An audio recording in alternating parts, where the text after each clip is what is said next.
ಎಲ್ರಿಗೂ ನಮಸ್ಕಾರ. ಎಲ್ಲರೂ ಹೇಗಿದ್ದೀರಾ? ಎಲ್ಲರೂ ರಾಯರ ಕೃಪೆಯಿಂದ ಚೆನ್ನಾಗಿದ್ದೀರಾ ಅಂತ ನಾನು ಭಾವಿಸ್ತೀನಿ. ರಾಯರು ನಿಮ್ಮೆಲ್ರಿಗೂ ಸುಖ, ಶಾಂತಿ, ನೆಮ್ಮದಿ, ಆಯುಸ್ಸು, ಆರೋಗ್ಯ, ಭಾಗ್ಯ ಕೊಟ್ಟು ಕಾಪಾಡಲಿ ಅಂತ ನಾನು ಕೇಳ್ಕೊತೀನಿ. ನಮಗೆ ಕಷ್ಟ ಬಂದಾಗ ನಾವು ದೇವ್ರ ಹತ್ರ ಕೇಳೋದೇ ಇಷ್ಟು, ಏನಕ್ಕೆ ನಮಗೆ ಜೀವನ ಪೂರ್ತಿ ಕಷ್ಟನೇ ಕೊಡ್ತಾ ಇದೆಯಾ? ನಾನು ಯಾರಿಗೆ ಏನು ಕೆಟ್ಟದ್ದು ಮಾಡಿದ್ದೀನಿ? ಯಾರ ಋಣ ಕಿತ್ಕೊಂಡು ನಾನು ತಿಂದಿದ್ದೀನಿ? ನಾನು ನಿಯತ್ತಾಗಿದ್ದೀನಿ, ನಾನು ದುಡ್ದಿದ್ದ ದುಡ್ಡಲ್ಲಿ ನಾನು ಜೀವನ ಮಾಡ್ತಾಯಿದ್ದೀನಿ, 2 ತುತ್ತು ಅನ್ನ ತಿಂತಾಯಿದ್ದೀನಿ, ನಾನು ಯಾರ ಸೊತ್ತಿಗೂ ನಾನು ಆಸೆ ಪಟ್ಟಿಲ್ಲ ಅಂತ ನಾವು ದೇವ್ರ ಮುಂದೆ ಕೂತ್ಕೊಂಡು ನಾವು ಕೇಳ್ಕೊತೀವಿ. ಏಕೆ ಅಂತಂದರೆ ಒಳ್ಳೆ ಮರಕ್ಕೆ ಕೊಡ್ಲಿ ಪೆಟ್ಟು ಅಂತ ಹೇಳ್ತಾರಲ್ಲ, ಹಂಗಾಗಿ ಒಳ್ಳೆತನಕ್ಕೆ ಕೆಟ್ಟದ್ದು ಬರೋವಂಥದ್ದು, ಕೆಟ್ಟದ್ದು ಮಾಡೋವಂಥದ್ದು, ಹಂಗಾಗಿ ಒಳ್ಳೆಯದು ಎಲ್ಲಿದೆಯೋ ಅಲ್ಲೇ ಕೆಟ್ಟದ್ದು ಇರೋವಂಥದ್ದು.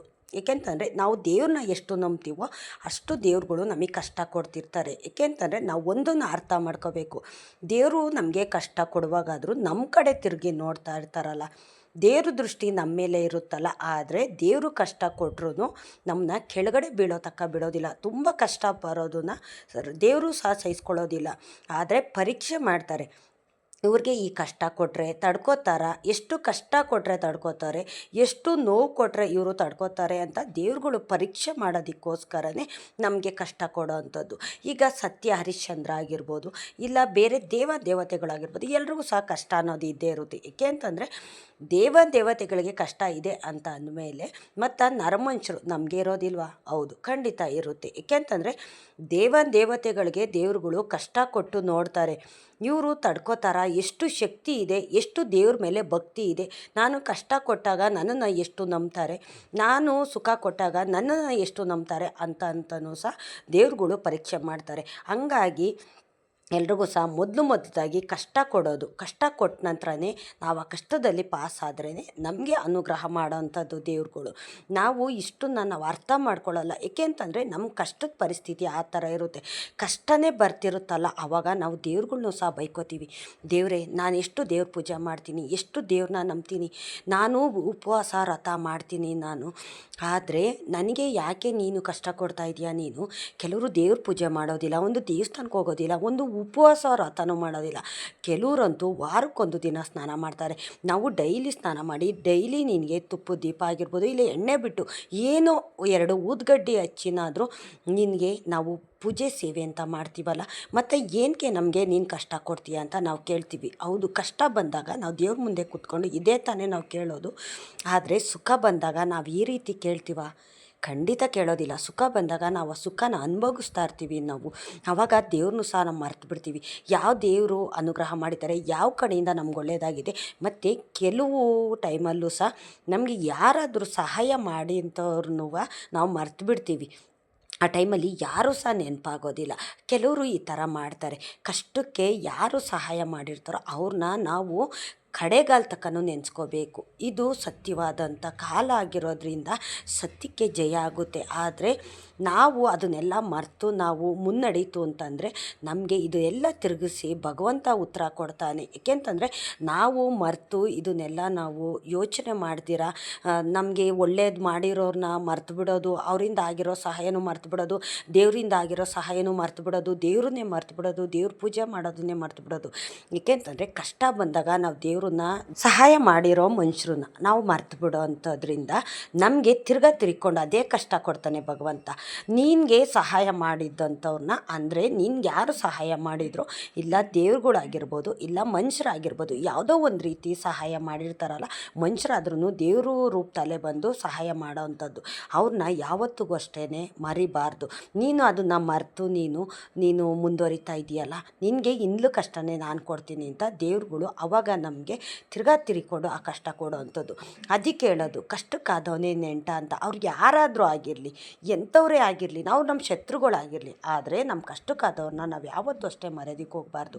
ನಾವು ದೇವ್ರಿಗೆ ದೀಪ ಹಚ್ಚಬೇಕಾದ್ರೆ ಅವ್ರನ್ನ ನೆನಪು ಮಾಡ್ಕೋಬೇಕು. ದೇವರೇ, ನನ್ನ ಕಷ್ಟಕ್ಕಾಗಿದ್ದಾರೆ, ನಾನು ಹಸ್ತೊಟ್ಟೆಗೆ ಅನ್ನ ಹಾಕಿದ್ದಾರೆ, ನಾನು ಕಷ್ಟದಲ್ಲಿದ್ದಾಗ ಅಷ್ಟೋ ಇಷ್ಟೋ ಹಣ ಸಹಾಯ ಮಾಡಿದ್ದಾರೆ, ನಾನು ಮೇಲೆ ಬರೋದಕ್ಕೆ ಅವ್ರ ಕೈಲಾದಷ್ಟು ಸಹಾಯ ಮಾಡಿದ್ದಾರೆ, ಆದರೆ ಅವರೇ ಮಾಡಿದಾರೋ ಅವ್ರ ರೂಪದಲ್ಲಿ ನೀನು ಬಂದಿದ್ಯಾ ಅಂತ ನಾನು ತಿಳ್ಕೊಂಡಿದ್ದೀನಿ. ಅದು ಯಾರಾದರೂ ಪರವಾಗಿಲ್ಲ, ಅವ್ರಿಗೆ ನೀನು ಒಳ್ಳೇದು ಮಾಡೋ ಭಗವಂತ, ಅವ್ರ ಜೀವನನ ಚೆನ್ನಾಗಿಟ್ಟಿರು ಅಂತ ನಾವಿಷ್ಟನ್ನ ಮನಸ್ಸಿನಲ್ಲಿ ನೆನಪು ಮಾಡಿಕೊಂಡು ನಾವು ದೇವ್ರಿಗೆ ದೀಪ ಹಚ್ಚಿದಾಗ ಖಂಡಿತ ದೇವ್ರುಗಳ ಅನುಗ್ರಹ ಇರುತ್ತೆ. ಮತ್ತು ನಮಗೆ ಯಾವುದೇ ಒಂದು ಕಷ್ಟದ ಸ್ಥಿತಿ ಬಂದಾಗಲೂ ದೇವರು ನಮ್ಮನ್ನು ಕೈ ಬಿಡೋದಿಲ್ಲ. ನಾವು ಯಾವುದನ್ನು ಅಷ್ಟೇ ನಾವು ಮರೆಯೋದಕ್ಕೆ ಹೋಗಬಾರ್ದು. ಅದು ಒಳ್ಳೇದಾಗಿದ್ರೂ ಪರವಾಗಿಲ್ಲ, ಕೆಟ್ಟದಾಗಿದ್ರೂ ಪರವಾಗಿಲ್ಲ. ಹೌದು, ನಮಗೆ ಅವ್ರು ಕೆಟ್ಟದ್ದು ಮಾಡ್ತಾರಾ, ಮಾಡಲಿ, ತೊಂದರೆ ಇಲ್ಲ. ಅವ್ರು ಮಾಡಿದ ಕರ್ಮನ ಅವರೇ ಅನುಭವಿಸ್ತಾರೆ. ಅವ್ರು ನಮಗೆ ಕೆಟ್ಟದ್ದು ಮಾಡಿದ್ರು ಅಂದ್ಬಿಟ್ಟು ನಾವು ಅವ್ರಿಗೆ ತಿರ್ಕೊಂಡು ಕೆಟ್ಟದ್ದು ಮಾಡೋಕ್ಕೆ ಹೋಗಬಾರ್ದು. ಅವಾಗ ನಮಗೂ ಅವ್ರಿಗೂ ವ್ಯತ್ಯಾಸ ಇರೋದಿಲ್ಲ. ನಮಗೂ ಅವ್ರಿಗೂ ಯಾವುದೇ ಒಂದು ರೀತಿಯಲ್ಲಿ ಬೆಲೆ ಅನ್ನೋದಿರೋದಿಲ್ಲ. ಅವರು ಸಮಕ್ಕೆ ನಾವು ಸಹ ಕುಣಿತಾ ಹೋಯ್ತು ಅಂತಂದರೆ ಅವ್ರು ಮಾಡಿದ್ದಕ್ಕೆ ಪ್ರತಿಫಲವಾಗಿ ನಾವು ಕೊಡ್ತು ಅಂತಂದರೆ ಯಾವುದೇ ಒಂದು ಒಳ್ಳೆ ರೀತಿಯಲ್ಲಿ ದೇವ್ರ ಅನುಗ್ರಹ ಮಾಡೋದಿಲ್ಲ. ಅವರೇನೋ ಮಾಡಿದ್ರು ಅಂತ ನೀನು ತಿರುಗಿಸಿ ಉತ್ತರ ಕೊಟ್ಟಿದೆಯಲ್ಲ, ಮತ್ತು ನನ್ನ ಹತ್ರ ಏನಕ್ಕೆ ನೀನು ಒಳ್ಳೇದಾಗಲಿ ಅಂತ ಕೇಳ್ಕೊಂಬಂದಿದ್ಯಾ ಅಂತ ದೇವ್ರುಗಳು ಅಷ್ಟೇ ಬಿಟ್ಟುಬಿಡ್ತಾರೆ. ಆದರೆ ಒಳ್ಳೆ ದಾರಿಲಿ ಯಾರು ಹೋಗ್ತಾರೋ, ಸತ್ಯ ಧರ್ಮನ ಯಾರು ಪಾಲಿಸ್ತಾರೋ, ಹೌದು ಅವರು ಏನಾರ ಅಂದ್ಬಿಡ್ಲಿ ಪರವಾಗಿಲ್ಲ, ದೇವರೇ ನನಗಲ್ಲ ಅಂದಿದ್ದು ನಿಮಗೆ ಅಂತ ಅಂದ್ಬಿಟ್ಟು ನೀವು ಏನೇ ಒಂದು ತೊಂದರೆ ಆದ್ರೂ ಅವ್ರು ಯಾರು ಏನೇ ಮಾಡಿದ್ರು ದೇವ್ರ ಮೇಲೆ ಭಾರ ಹಾಕಿ. ನಿಮಗೆ ಒಳ್ಳೆಯವ್ರು ಮಾಡೋರಾಗಿರ್ಬೋದು, ಇಲ್ಲ ಕೆಟ್ಟೋದು ಮಾಡೋರಾಗಿರ್ಬೋದು, ಯಾವುದೇ ಒಂದು ವಿಷಯಕ್ಕೂ ಅಷ್ಟೇ, ಯಾರಿಗೂ ಅಷ್ಟೇ ನೀವು ಯಾರ ಮನ್ಸ್ಗೂ ನೋಯೋ ಥರ ನೀವು ಮಾತಾಡೋದಕ್ಕೆ ಹೋಗಬೇಡಿ. ಸತ್ಯ ಧರ್ಮ ಕಾಪಾಡೋದಕ್ಕೆ ಅಂತ ಭಗವಂತ ಇದ್ದಾನಲ್ಲ, ಭಗವಂತ ಇದನ್ನೆಲ್ಲ ನೋಡ್ಕೋತಾನೆ. ಈಗ ನಾವು ಅವ್ರೇನೋ ಮಾಡಿರ್ತಾರೆ ಅಂದ್ಬಿಟ್ಟು ನಾವು ಮಾಡೋಕ್ಕೋದ್ರೆ ಅದು ಸರಿ ಹೋಗುತ್ತಾ? ಸರಿ ಹೋಗೋದಿಲ್ಲ. ಯಾರೇನೋ ಮಾಡ್ತಾರೆ ಅಂದ್ಬಿಟ್ಟು ನಾವು ಏನು ಮಾಡೋಕ್ಕೆ ಹೋಗಬಾರ್ದು. ದೇವರಿದ್ದಾನೆ, ದೇವ್ರು ನೋಡ್ಕೋತಾನೆ. ನಿನ್ನ ಕಣ್ಣಲ್ಲಿ ಯಾರು ನೀರು ಹಾಕ್ಸಿದಾರೋ, ನಿನ್ನ ಮನಸ್ಸು ನೋಯೋ ಥರ ಯಾರು ನಡ್ಕೊಂಡಿದ್ದಾರೋ, ನಿನ್ಗೆ ಯಾರು ಅನ್ಯಾಯ ಮಾಡಿದ್ದಾರೋ, ಯಾರು ನಿನಗೆ ಕಷ್ಟ ಕೊಟ್ಟಿದ್ದಾರೋ ಅವ್ರನ್ನ ನಾನು ನೋಡ್ಕೋತೀನಿ. ನೀನು ಏನು ನನಗೆ ನಡೆದೇ ಇಲ್ಲ ಅನ್ನೋ ಥರ ನೀನು ಇದ್ದೀಯಲ್ಲ, ನಿನಗೆ ನಾನು ಅನುಗ್ರಹ ಮಾಡ್ತೀನಿ. ನಿನ್ನ ಜೊತೆಯಲ್ಲಿ ನಾನು ಇದ್ದೀನಿ. ನೀನು ನನ್ನ ನಂಬಿದ್ಯಾ. ನಿನ್ಗೆ ಯಾರು ಏನೇ ಕಷ್ಟ ಕೊಟ್ಟರು ಅದನ್ನು ಎಲ್ಲ ನನ್ನ ಹತ್ರ ಕೂತ್ಕೊಂಡು ನೀನು ಹೇಳ್ಕೊತಾ ಇದೆಯಲ್ಲ, ನಿನಗೆ ನಾನು ಅನುಗ್ರಹ ಮಾಡ್ತೀನಿ. ಜನ ಕೈ ಬಿಟ್ಟಿರ್ಬೋದು, ನಾನು ನಿನಗೆ ಕೈ ಬಿಡೋದಿಲ್ಲ. ಇವತ್ತು ನಿನಗೆ ಕಷ್ಟ ಇರ್ಬೋದು, ಆದರೆ ಆ ಕಷ್ಟದಲ್ಲೂ ನಾನು ನಿನ್ನ ಜೊತೆಲಿ ಇರ್ತೀನಿ ಅಂತ ದೇವ್ರುಗಳು ಹೇಳ್ತಾರೆ. ಅದಕ್ಕೆ ಹೇಳೋದು, ಕಷ್ಟದಲ್ಲಾದವರು ಅವ್ರು ಯಾರಾಗಿದ್ರೂ ಪರವಾಗಿಲ್ಲ, ಅವ್ರನ್ನ ನೆನೆಸ್ಕೋಬೇಕು, ನಮ್ಮ ಕೈಲಾಗಿ ಸಹಾಯ ಮಾಡಬೇಕು. ನಾವು ಅವ್ರು ಮಾಡಲಿ ಅಂತ ನಾವೇನು ಮಾಡೋಕ್ಕೆ ಹೋಗಬಾರ್ದು. ನಾವು ಏಕೆಂತಂದರೆ ಈಗ ದೇವ್ರಿಗೆ ನಾವು ಏನೋ ಒಂದು ಮಾಡ್ತೀವಿ. ಈಗ ದೇವಸ್ಥಾನಕ್ಕೆ ಹೋಗ್ತೀವಿ, ಹೂ ಹಣ್ಣು ಕಡ್ಡಿ ಕರ್ಪೂರ ಮತ್ತು ಉಂಡಿಗೆ ನಮ್ಮ ಕೈಲಾದಷ್ಟು ಒಂದು ಹಣ ಕಾಣಿಕೆ ಅಂತ ಹಾಕ್ಬರ್ತೀವಿ. ಏನಕ್ಕೆ? ದೇವರು ನಮ್ಗೆ ಒಳ್ಳೇದು ಮಾಡಲಿ, ತಲೆಮಾರಿಗೂ ದೇವರು ನಮ್ಮ ಜೊತೆಲಿರಬೇಕು. ನಾವು ಹೊರಗಡೆ ಹೋಗುವಾಗ ನಾವು ಏನೇ ಒಂದು ಕೆಲಸ ಕಾರ್ಯಕ್ಕೆ ಕೈ ಹಾಕಿದ್ರು ಅದಕ್ಕೆ ಯಶಸ್ಸು ಕೊಡಲಿ ಭಗವಂತ, ಒಳ್ಳೇದು ಮಾಡಲಿ ಅಂತ ನಾವು ಕೇಳ್ಕೊಂಡು ಬರ್ತೀವಿ. ಆದರೆ ದೇವರೇ ನೀನು ಮಾಡಲೇಬೇಕು, ನೀನು ಕೊಡಲೇಬೇಕು ಅಂತ ನಿರ್ಧಾರದಿಂದ ನಾವು ಹೋಗ್ತೀವ? ಇಲ್ಲ. ಆ ನಿರ್ಧಾರ ಇಟ್ಕೊಂಡು ಹೋದರೆ ಯಾವ ದೇವ್ರುಗಳು ಅಷ್ಟೇ ನಮಗೆ ಒಳ್ಳೇದು ಮಾಡೋದಿಲ್ಲ. ಏಕೆಂತಂದರೆ ನಾನು ಒಳ್ಳೇದು ಮಾಡಲಿ ಅಂತ ನನ್ನುಂಡಿಗೆ ನೀನು ದುಡ್ಡು ತಂದಾಗ್ತಾ ಇದೆಯಾ, ಮತ್ತು ನಿನ್ನ ಶ್ರಮ ಏನಿದೆ, ನೀನು ಶ್ರಮ ಪಟ್ಟು ನೀನು ನನ್ನ ಸೇವೆ ಮಾಡು. ಪೂಜೆ ಪುನಸ್ಕಾರ ಸೇವೆ ಮಾಡಿದ್ರೆ ಅದಕ್ಕೆ ನಾನು ಅನುಗ್ರಹ ಮಾಡ್ತೀನಿ. ನಾನು ಒಳ್ಳೇದು ಮಾಡಲಿ ಅಂತ ನನ್ನುಂಡಿಗೆ ಹಣಕಾಸು ತಂದಾಕಿದ್ರೆ ನಾನು ಕೊಟ್ಟಿದ್ದನ್ನೇ ನೀನು ನನಗೆ ತಂದಾಗ್ತಾ ಇದೆಯಾ ಅಂತ ದೇವ್ರುಗಳು ಹೇಳ್ತಾರೆ.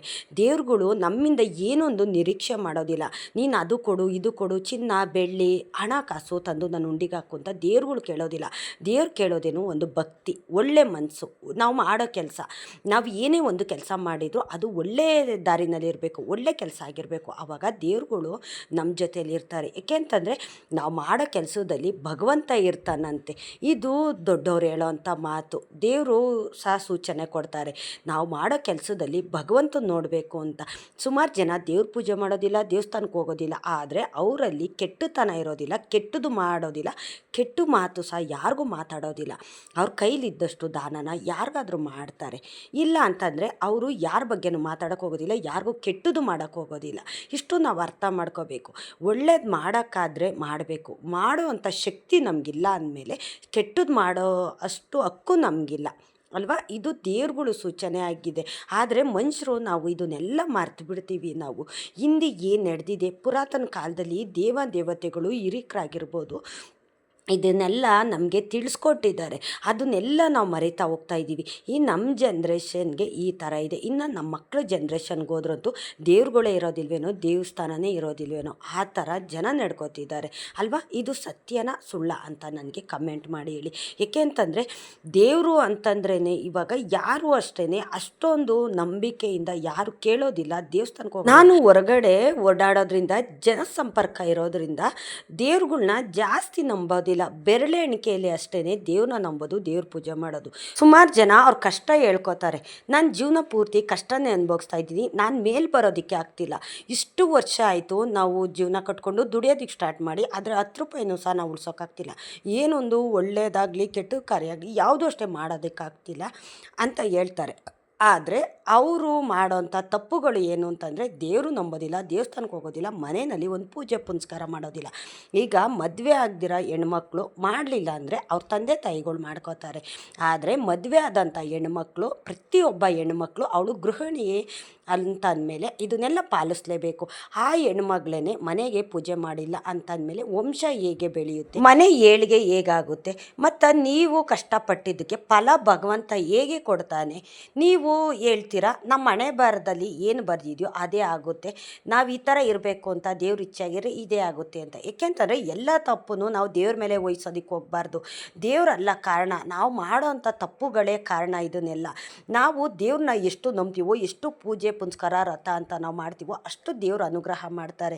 ಆದರೆ ಇದನ್ನೆಲ್ಲ ಮರೆತು ನಾವು ಅಯ್ಯೋ ನಮ್ಮ ಜೀವನ ಹೀಗೆ ಇದೆ, ನಮ್ಮ ಕಷ್ಟ ಹೀಗೆ ಇದೆ, ನಮ್ಮ ಹಣೆ ಬರದಲ್ಲಿ ಈ ಥರ ಬರೆದುಬಿಟ್ಟಿದ್ದಾನೆ ಅಂತ ನಾವು ಯಾವತ್ತೂ ಅಷ್ಟೇ ಸೋಲು ನಾವು ಒಪ್ಕೊಳ್ಳೋದಕ್ಕೆ ಹೋಗಬಾರ್ದು.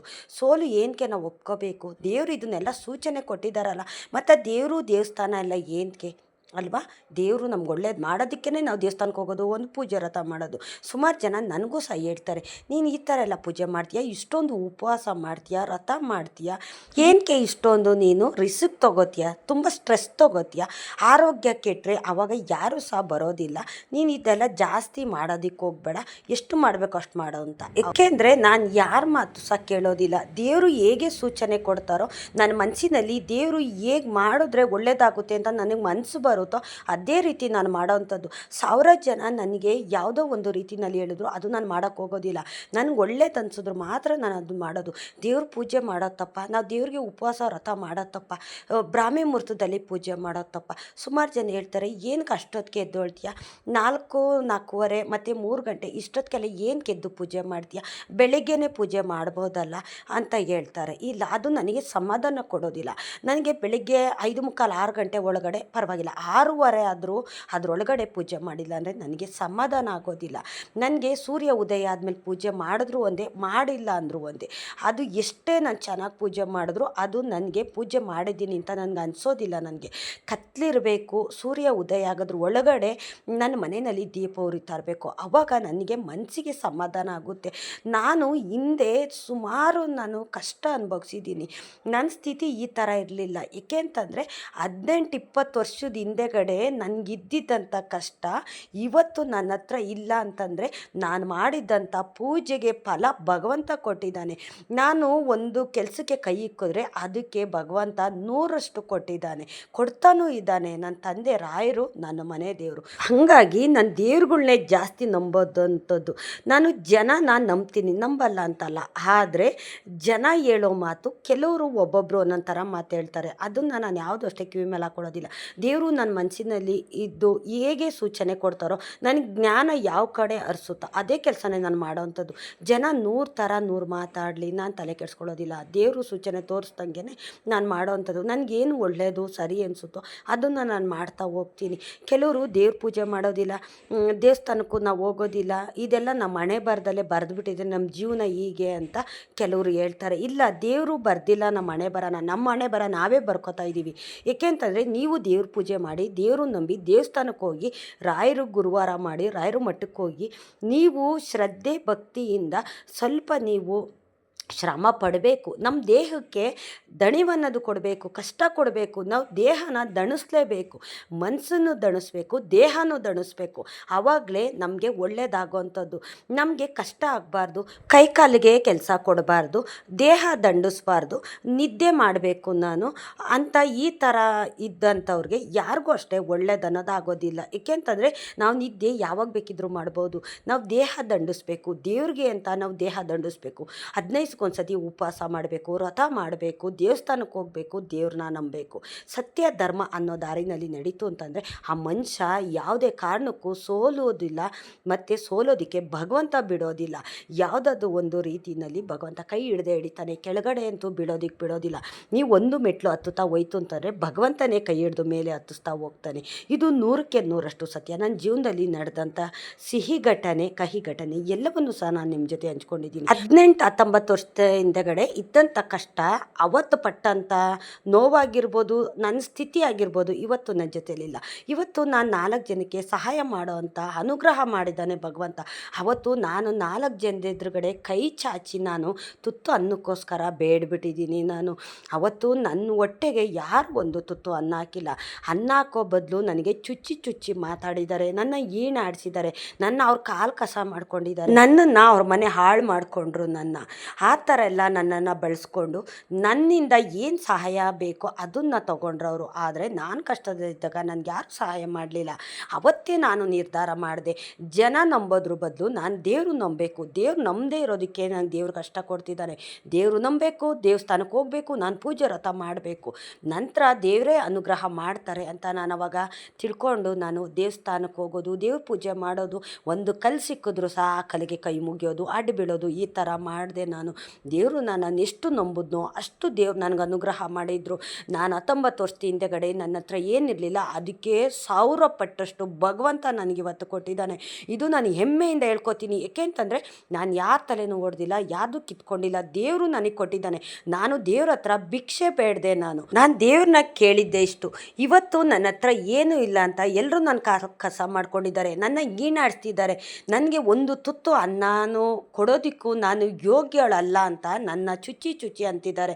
ಅವರೆದುರುಗಡೆನೇ ನೀನು ನನ್ನನ್ನು ಬೆಳೆಸಬೇಕು, ನೀನೇ ದಾರಿ ತೋರಿಸ್ಬೇಕು, ನೀನೇ ಧೈರ್ಯ ತೋರಿಸ್ಬೇಕು, ನಾನು ಮುಂದೆ ಬರೋದಕ್ಕೆ ನೀನೇ ನನಗೆ ಪ್ರೇರಣೆ ಕೊಡಬೇಕು ಭಗವಂತ. ನೀನು ತೋರಿಸಿ ದಾರಿನಲ್ಲಿ ನಾನು ನಡೀತೀನಿ ತಂದೆ.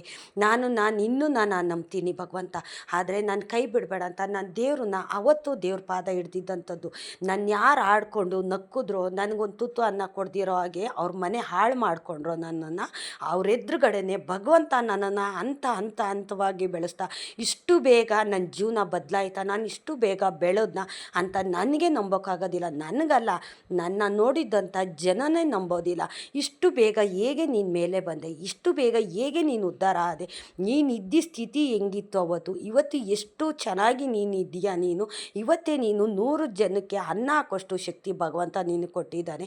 ದೇವ್ರು ನೀನು ಚೆನ್ನಾಗಿಟ್ಟಿರಲಿ. ಏಕೆಂತಂದರೆ ನೀನು ತುಂಬ ಕಷ್ಟಪಟ್ಟಿದ್ಯಾ, ನೀನು ಕಷ್ಟಪಟ್ಟಿದ್ದಕ್ಕೆ ಫಲ ದೇವ್ರು ಕೊಟ್ಟಿದ್ದಾನೆ ಅಂತ ನನ್ನನ್ನು ಹಿಂದೆ ನೋಡಿದಂಥ ಜನ ಹೇಳ್ತಾರೆ. ಆದರೆ ನಾನು ನಂಬಿದ್ದಂಥ ದೇವ್ರುಗಳು ನನ್ನ ಕೈ ಬಿಡಲಿಲ್ಲ. ನಾನು ಅದು ನಂಬಿಕೆಯಿಂದಲೇ ನಿಮಗೆ ಹೇಳೋವಂಥದ್ದು. ದೇವ್ರನ್ನ ನೀವು ಎಷ್ಟು ನಂಬ್ತೀರಾ ಅಷ್ಟು ನಂಬಿ. ನಾವು ಕೆಳಗೆ ಬಿದ್ದಾಗ ಯಾರೂ ಸಹ ನಮ್ಗೆ ಆಗೋದಿಲ್ಲ, ದೇವರೇ ಬರಬೇಕು, ದೇವರೇ ಕಾಪಾಡಬೇಕು. ದೇವ್ರು ಮಾತ್ರ ನಾವು ಕೆಳಗೆ ಬಿದ್ದಾಗ ಬಿಡೋದಿಲ್ಲ, ದೇವರು ಕೈ ಹಿಡಿದು ಮೇಲೆ ಎತ್ತುತ್ತಾನೆ. ಇದು ನನ್ನ ನಂಬಿಕೆಯಿಂದ ನನ್ನ ಜೀವನದಲ್ಲಿ ನಡೆದಂಥ ಕಹಿ ಘಟನೆ ಆಗಿರ್ಬೋದು, ಸಿಹಿ ಘಟನೆ ಆಗಿರ್ಬೋದು, ಎಲ್ಲವನ್ನೂ ಸಹ ನಿಮ್ಮ ಜೊತೆ ನಾನು ಹಂಚ್ಕೊಂಡಿದ್ದೀನಿ. ಇಷ್ಟೊತ್ತು ನನ್ನ ವಿಡಿಯೋ ನೋಡಿದ್ದಕ್ಕಾಗಿ ತುಂಬ ಹೃದಯದ ಧನ್ಯವಾದಗಳು. ರಾಯರು ನಿಮ್ಮೆಲ್ರಿಗೂ ಸುಖ, ಶಾಂತಿ, ನೆಮ್ಮದಿ, ಆಯುಸ್ಸು, ಆರೋಗ್ಯ, ಭಾಗ್ಯ ಕೊಟ್ಟು ಕಾಪಾಡಲಿ ಅಂತ ನಾನು ಕೇಳ್ಕೊತೀನಿ.